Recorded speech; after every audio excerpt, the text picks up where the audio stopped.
content has ironically become void of its actual meaning. So I've been a Panasonic user since 2007 when I got my first semi-pro camera, the DVX100. I remember the huge selling point of that camera, and the reason why I bought it was the ability to shoot progressive 24 frames per second, and also Panasonic's just, incredible color science, which no other brand could beat.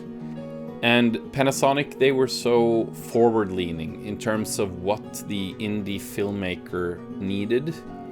So, that highly coveted film look, it really felt like that was within reach with the Panasonic DVX100.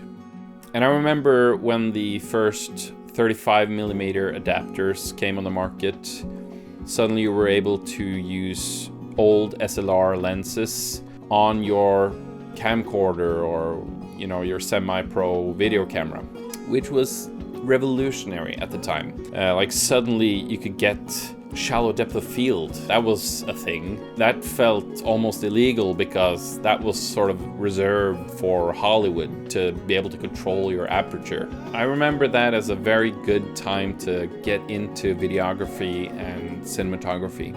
But a lot has happened since 2007, and now we're bombarded with all these different kinds of cameras with all the best specs ever. And, long gone are the days where a camera could shoot 24 whole frames per second, and that would be a feature, not like this expected, it's just standard specs now, right? Now people want full frame, no crop, 120 frames per second, 10-bit, 422, 15 stops of dynamic range. The development over these past years have been crazy. And now I think it's really easy to get sort of lost in the specs. So much so that I think we talk about content creation and content all the time. There's content about content. Content has ironically become void of its actual meaning. Content nowadays doesn't really contain anything else than the newest content. It's like an endless spiral of empty content to feed the ever-hungry, bottomless content machine. What was this video about? No, it's actually relevant because, in my opinion, I think Panasonic, the fact that they listen to the creators and they're still leaning into being an asset for filmmakers, is what makes them a little bit more special, or they stand a little bit out from other bands, in my opinion. Purely my opinion. Please tell me what your opinion is, because it's probably different than mine. Because at the end of the day, your camera is ultimately just a tool, and for me, that tool is there to tell stories. Short form, long form. For a filmmaker, that's what matters, right? Telling a story, making people feel something when they watch said story. And I think in general, the overall theme of the Panasonic camera releases has been, hey, indie filmmaker, look what we got you. And I'm not saying the other brands aren't doing that. Blackmagic is definitely in that same pool. Nikon now, with the release of the ZR at that price point, is pretty amazing. I would say that I think Panasonic did it before it was cool, sort of. And I think they're pushing other brands to do the same, or to innovate, or to cater more to the actual users and making it relatively affordable. Please tell me if you disagree here. I guess I'm provoking a lot of Sony and Canon users.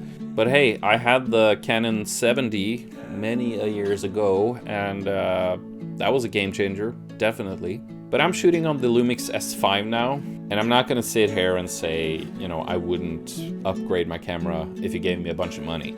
Of course I would. But I will say that if I did get a lot of money, I would still choose a Lumix camera. I would hands down go for the Lumix S1 II. And it's easy to list all of the technical specs that filmmakers need and want that Lumix actually provides, which definitely is a huge part of the reason why I'm sticking with Panasonic. I recently watched this video by Tommy Rowe, like of Rowe Films, I think his YouTube channel is. I'll leave a link to his channel in the description.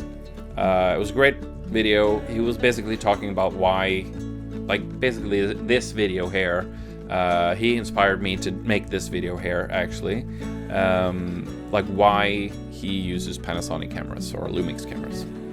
And his conclusion was, and it's my conclusion as well, spoiler alert, but it's the image, you know? And I commented and said like, yeah, I totally agree. It's the image. It's, you know, the way the camera interprets the colors, the light, the movements. Can I technically explain it to you? Like why I prefer the Panasonic image? No, I definitely can. All I know is there's something that has always been so enticing and pleasing and, you know, film-like when watching Panasonic footage. I know I'm fanboying. Like, I really know I'm fanboying. You know, I shot a short film called Ruins Ignite with the S5 last year, and I can't tell you how many comments I've gotten on the cinematography for that film, where people say, you know, they're surprised that an old camera like that still delivers those kind of images, or that it looks like a Hollywood movie, which I don't agree with. But I just think it's amazing that footage from a camera from 2020, like it's soon 6 years old, is getting that kind of feedback now.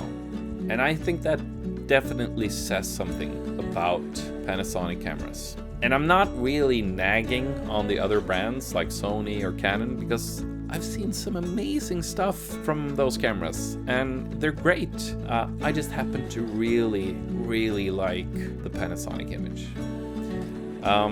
So yeah, that's kind of it. I'm not really loyal to a brand per se, even though I'm fanboying very hard now.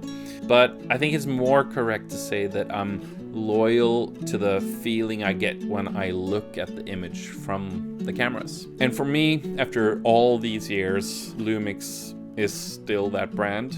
They're like the brand that gets out of the way to let me focus on telling the story how I want to tell the story. And honestly, I think that's all I ever wanted in a camera.